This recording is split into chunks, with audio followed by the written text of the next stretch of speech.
We conclude today chapter 49.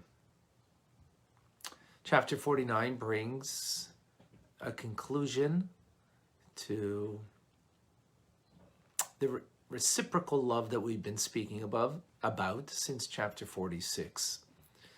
So it's 4 chapters on this method, this technique, on how we can bring a love and awe of God in our divine service.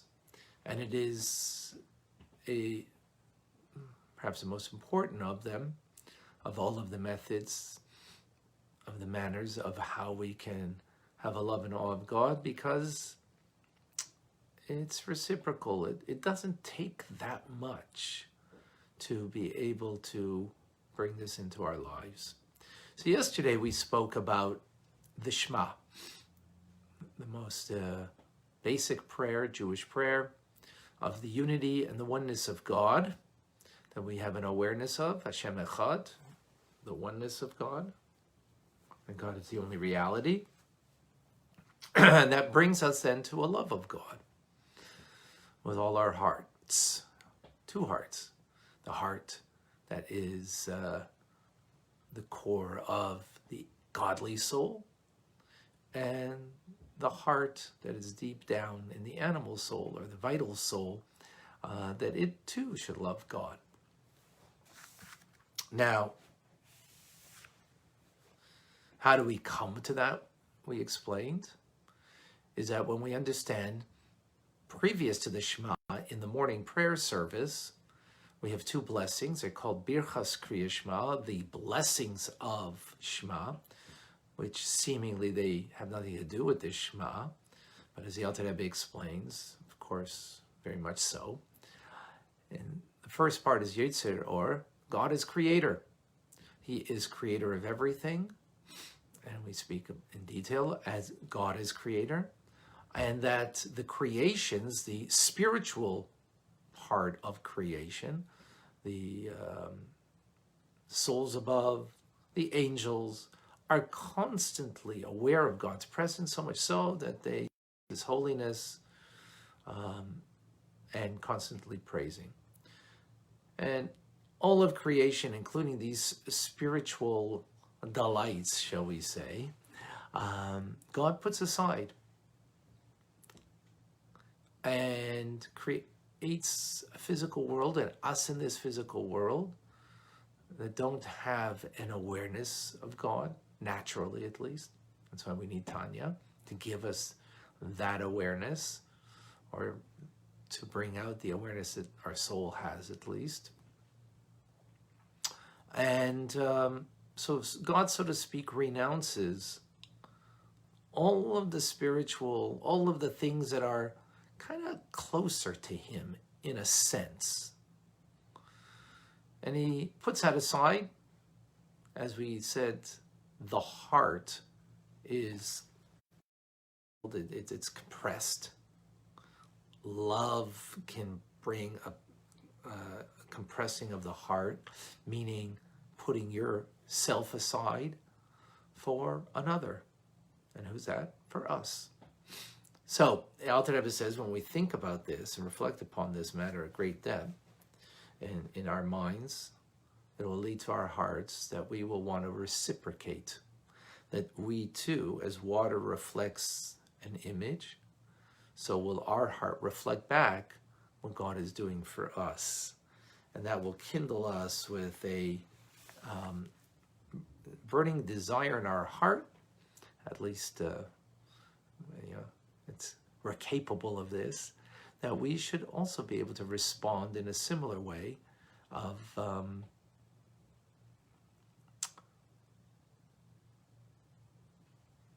putting aside our agenda, putting aside the human condition, and incorporating in our lives a godly condition, God's condition. And what's that? That His Spirit should be part of my spirit.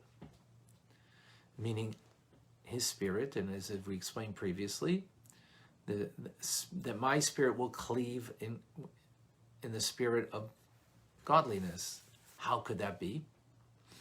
So we explain the concept of a kiss. A kiss is an exchange of breath in a physical sense, right?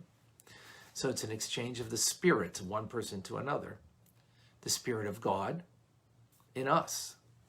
How so? Because when we study Torah, like we're learning now, we have the Spirit of God, which means the wisdom of God, the will of God that's in that Spirit, becomes incorporated and absorbed in my mind because I understand what I'm learning. I understand what I'm learning. And this is the idea that we say in the Shema, and V'hayu advarim ha'ela al levavcha v'dibarta bam, and these words shall be upon your heart, and you should speak of them. So, how are we going to respond in the reciprocal is that we will have our spirit study Torah in a manner that we're being absorbed in the divine light of God and speak in his words. But that is the grasping of the divine wisdom with our minds. But yet, we also need to verbalize. And the question is, why do we need to verbalize? If the idea of the Spirit of God, meaning his wisdom, now becomes my wisdom, it means I need to have an understanding of the teachings of Torah. Why do I need to verbalize it? So the Alter Rebbe explains, is because ultimately our purpose over here is to bring godliness down into this world. So godliness that is just in my mind that appreciates God, appreciates the union that I have with God, it's an achievement, but not sufficient, because that will only incorporate my mind, my godly soul, but I need to incorporate also my animal or vital soul, animal/vital soul, which is not godly, it's human. It's got a human agenda, and now I need to make it into a godly agenda. So when I verbalize, like I'm verbalizing now the words of Tanya, what I'm doing is incorporating the breath of my mouth, the lips, and all that is being animated by the vital soul, not by the godly soul. Inspired by the godly soul, but vitalized by the animal soul, the vital soul. So when I speak these words, what I'm doing now is drawing the Spirit of God, the light of God, to incorporate also my vital soul, that it too should be absorbed in the light. So what I'm doing is drawing godliness further down. And that's the ultimate purpose, is to elevate and to reveal godliness in this world. So if I'm just mindful, it's not sufficient. I need to draw it into my speech. And with this, and you can understand, when we say that these words of Torah, so we first we have the unity of God in the Shema, then we have the love of God that brings us to, but that love of God now has to be v'dibarta bam, speak in the words of Torah. By speaking the words of Torah, then I'm bringing that love of God into my speech, into my vital soul, that it too is being absorbed in the infinite light of God. Now, all of this needs to be initiated by a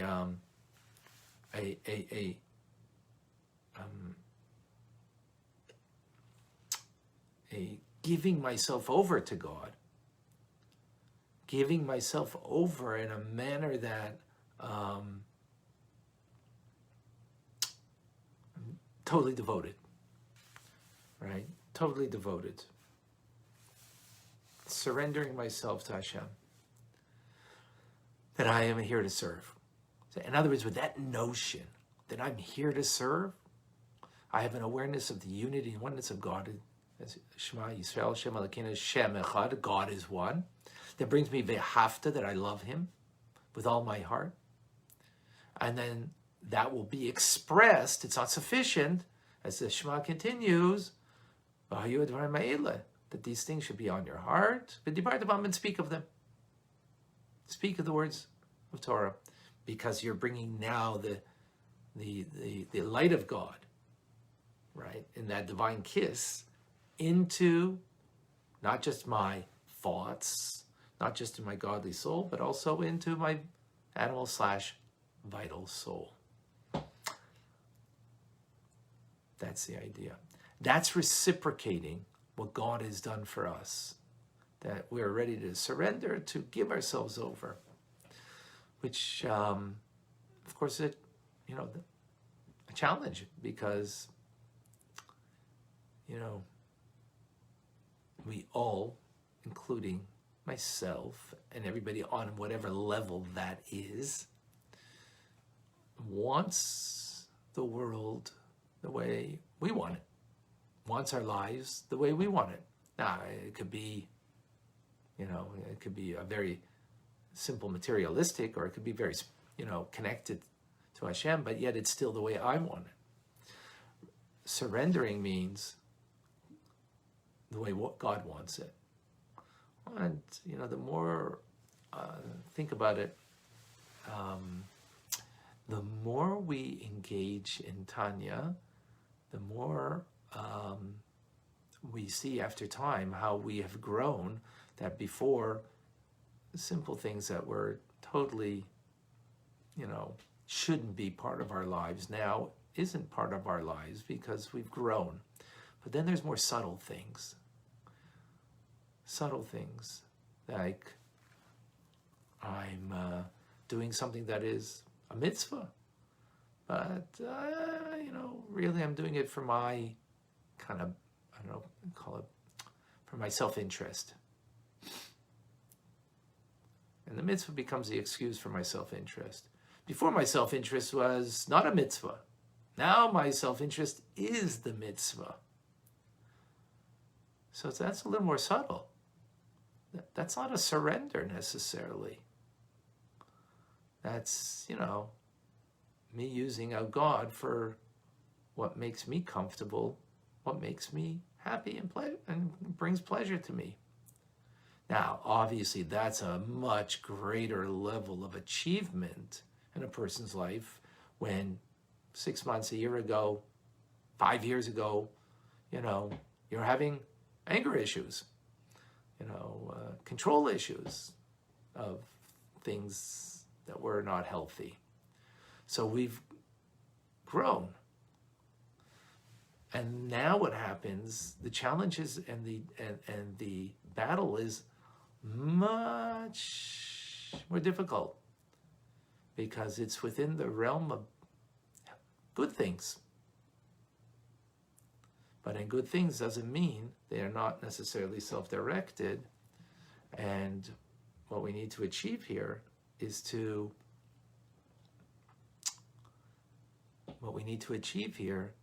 that surrender, in order that we bring ourselves to doing the mitzvah in a way that is going to truly mirror and give back and reciprocate to what God is doing for us, as we've explained here. A very profound idea.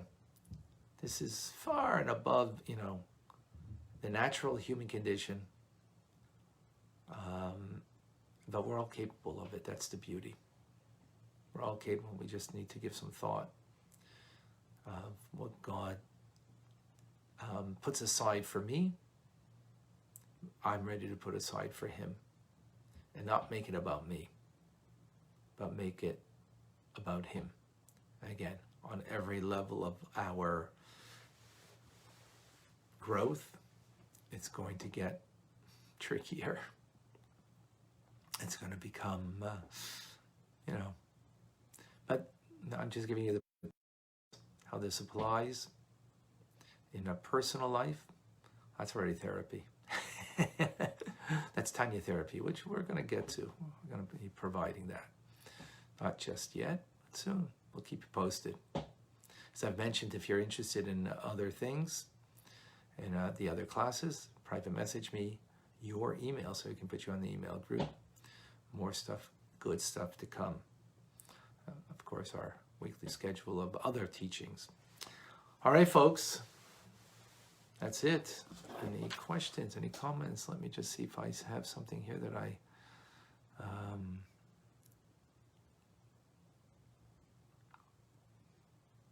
Shelley from South Africa, good morning. Lori Russ from Boca. Okay, thank you.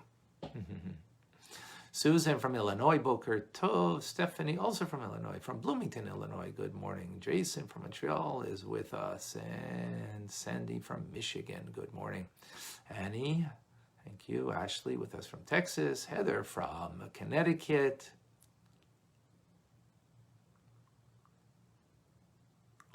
Annie, yeah, we'd like to be aware of God's presence at all times during life. Only the are going to be that way. We are working in that direction. It's not all or nothing. It's about the growth. And that desire is great, but we shouldn't get down on ourselves when we're not there, when God's presence isn't with us, because we're not with him. With that, that's who we are. That's okay. Cindy, Boker Tov to you in Florida, and REA. Yes, Karen from LA, good morning.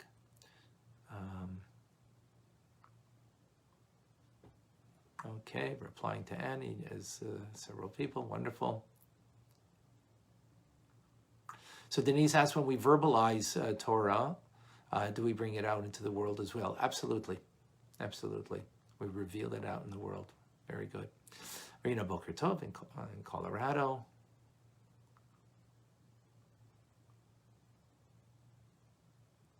Yes.